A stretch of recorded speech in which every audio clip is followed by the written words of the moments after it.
Welcome to Allies or Enemies.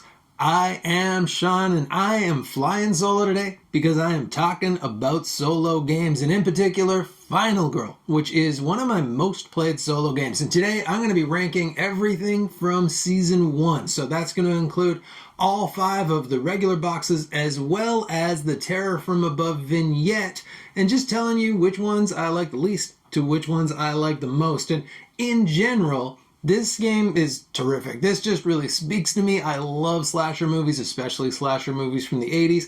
And while I don't usually like a lot of dice rolling, in a solo game, it doesn't bother me that much. And this one does such a good job of just telling a little story within the game, even with just those few little things that you can do. But you know what? Let's not talk too much about the game as a whole. Let's get into the particulars and kick it off with number 6.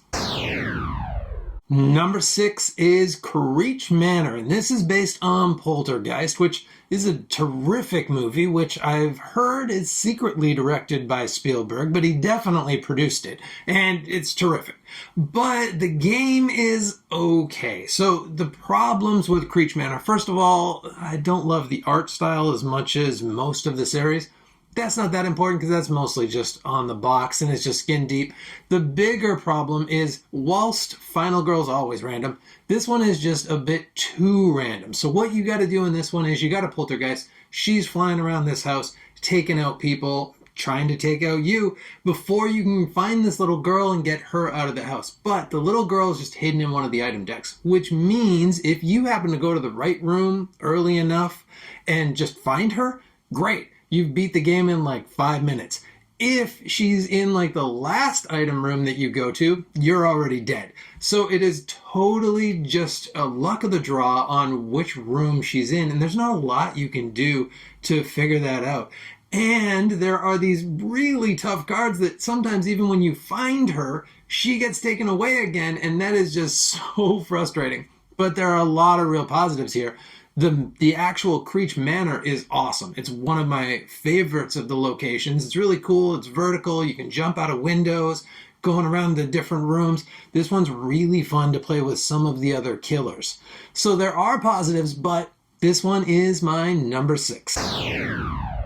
At number 5 is Sacred Grove. And Sacred Grove, first knock against it is that it's not based on any specific horror movie, so it doesn't have that instant thing for me to latch onto. It's just about this dude who's really angry that people are going into his forest. So I guess it's kind of like the Lorax if he was just being constantly angry for hundreds of years. So it's kind of based on something, I guess. But in this, the super mean Lorax is trying to chop you, and it's got these cool little like the sacred locations on it, which is interesting and plays interestingly into some of the events and some of the Inkinyamba's powers as well. But this one is hard. This one is so hard. And it's hard because there are these extra tracks. So there's an extra track card for Inkinyamba and another one for the Sacred Grove. And that's where this gets tricky, is because you're doing both of these different tracks and because they're going off so often. And whenever they go off, they are hurting you a lot. And the only way to get rid of them is to use this one extra card that comes with the set. And that extra card really takes a lot of dice rolls and really kind of needs you to have 3 dice available, but it's getting rid of all your dice.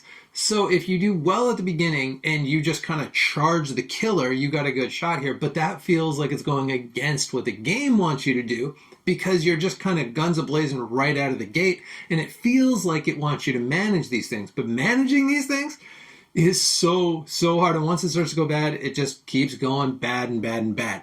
So when this one is best, I think, is if either you're playing Inkinyamba in another one of the locations or you're playing a different killer in the Sacred Grove. And either of those, it becomes really interesting. But both together, this is a very, very tricky one and can get frustrating. And it is my number 5.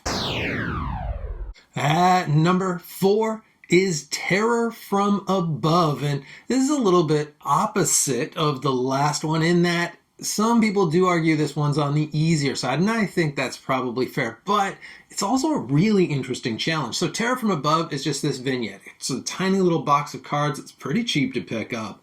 And it's got a killer in there. It's got your cards in there. It's got basically everything the other things have, except it doesn't have an actual board.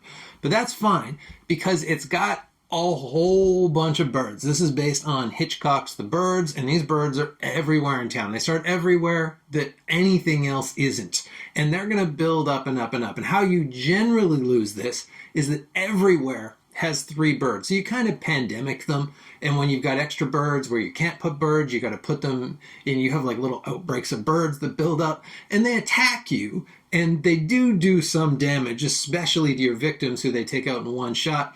But mostly, it's just that they're building up and getting more and more scary, much like in the film. So what you got to do is get everyone out of there. And you've got these special victims, and one of them happens once you've saved enough people to level up your final girl. The next one comes out once you've saved everyone and you've cleared off the map. And you can actually make a third one come out as well if you want to ramp up the difficulty. But I've found that middle difficulty has that real sweet spot of it always comes down to the last card. Every time I played this, I've won this, I've lost this. It's always been the last turn. If the thing I do works out, I win. If it doesn't work out, I lose. And I love that. Just the timing of it's perfect. I really like the theme. So this one is number 4.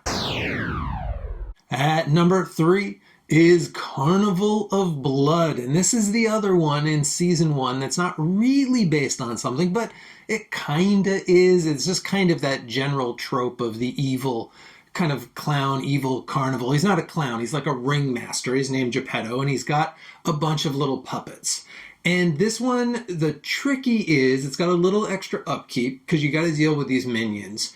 And the upkeep's not that hard, but it is, I find it hard to remember that they can only be 2 spaces away from Geppetto.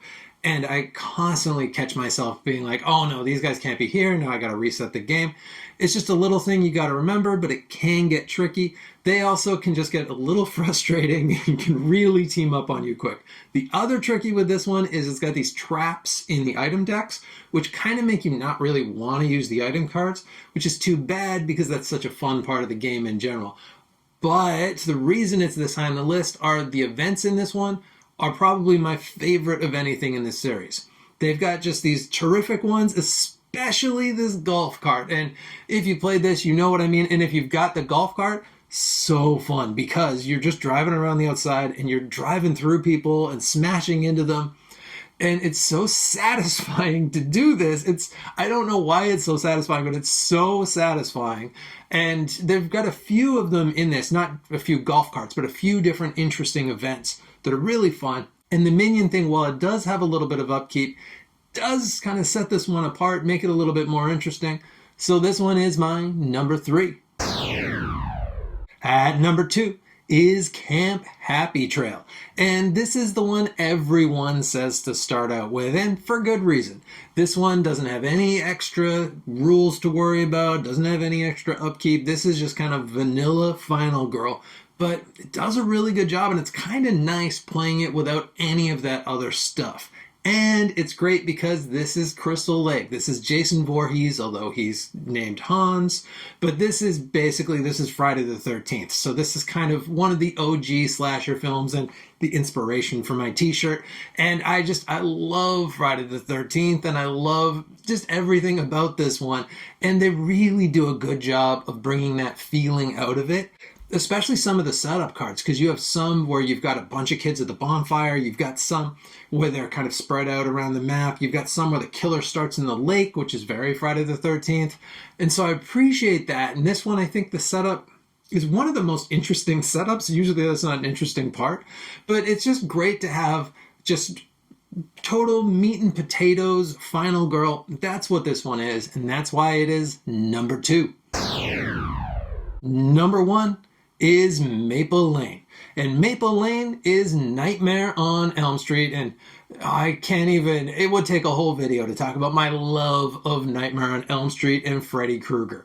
And this guy, I don't remember his name, but he's Freddy Krueger. There's no doubt about it at all. And you are on basically Elm Street, and there's all these people in these houses, and they've got this great extra mechanic where you've got to win their trust and get into their houses in order to save them from being murdered in their dreams. Also, this other great mechanic about the dreams. So you've got two states in this one of being awake or asleep. And when you're asleep, you do this really fun but really simple little mini card game where you're moving this card around and revealing other cards and hoping that Freddy's head doesn't like pop out and get you. And it's really fun, and especially because I always do it kind of like slow and really make a meal out of it. And it can really add a little bit of extra tension to the game. But just in general, the events in this one are very cool. There's a really cool police car one that seems to come out a lot for me. That's a really interesting one. There's an interesting different way of playing with the item cards where there's only so many between all of the houses in a different quadrant. And all of the extra rules in this one just work really well. They really play well into the theme. It's my favorite theme, and that is why it's my favorite one, and that's my number one. And that's it. That's all my thoughts on season 1 of Final Girl. If you like this, if you're interested in seeing me also do one on season 2, please do let me know. Add whatever it is you want to in the comments. All of that stuff really helps. We've also got a new Patreon happening, so if you want to pop over there and check that out, there'll be a link for that as well. And please do like and subscribe as always. And hopefully, we'll see you again next time for another game.